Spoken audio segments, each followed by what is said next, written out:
উত্তর দেয় না, আর না হলে বোকা, মনোযোগ সহকারে শিক্ষকের কথা শুনে না, এই জন্য উত্তর দিতে পারে না। এটা বুঝছেন না বুঝেন না? আল্লাহু আকবার। আমরা সবাই মরব তো, এই কথা বিশ্বাস আছে? ওয়াইজ শব্দের অর্থ হইল উপদেশ দাতা। ওয়াইজ শব্দের অর্থ কি? আরবি শব্দ, বাংলাতে বলে ওয়াজ করনেওয়ালা, নসিহত করনেওয়ালা, উপদেশ দাতা।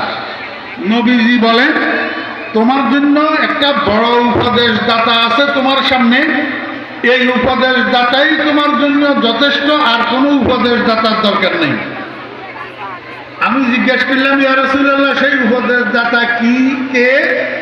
নবীজি বলেন এই যে তোমার সামনে তোমার আব্বা মারা গেল, তোমার মা মারা গেল, তোমার দাদা মারা গেল, তোমার দাদি মারা গেল, তোমার ভাই মারা গেল, তোমার বন্ধু মারা গেল, তোমার নেতা মারা গেল, এই এত মানুষ মরতেছে যে এই মানুষের মরণ, এটা তোমার জন্য বড় উপদেশ দাতা, এটা তোমার জন্য বড় উপদেশ। এই কথাটারে খাজা আজিজুল হাসান মজজুব রহমতুল্লাহ আলাইহ একটা ছন্দের মাধ্যমে বুঝাইছেন বড় সুন্দর করে। खुद फंसदा किए जीरे जमी, खुद फंसदा किए जीरे जमी, फिर भी तुझको क्यों नहीं मौत का यकीन। आय अल्लाहर बंदा, তুমি তো নিজের হাতে নিজে শত শত মুর্দার কবরে মাটি দিলে, শত শত মুর্দার কবরে মুর্দা নামাইলা, শত শত মুর্দার জানাজার নামাজ পড়লা, এরপরেও তোমার নিজের মরণটার কথা তোমার কেন বিশ্বাস হয় না?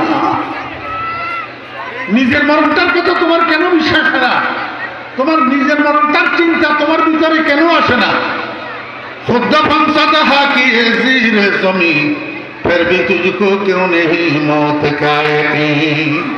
अल्लाह वइज़ा अमलता इलल कुबूर जनाज़तन फाअलम बिअन्नका बअदहा महमूल। हजरत अली রাদিয়াল্লাহু আনহু বলেন, হে নবীজির উম্মতেরা, তুমি যখন একটা মুর্দার খাটিয়া কাঁধে বহন করো, আপনারা মুর্দার খাটিয়া কাঁধে লন না? হ্যাঁ, এই মুর্দার খাটিয়াটা যখন তুমি কাঁধে লও, তখন তুমি নিজেকে নিজে বুঝাও, ও মন, আগামী খাটিয়াটা তোর হইতে পারে, আগামী খাটিয়াটা তোর হইতে পারে, আগামী এই মুর্দার জানাজার পরের জানাজাটা তোর হইতে পারে। কবরের জন্য তৈরি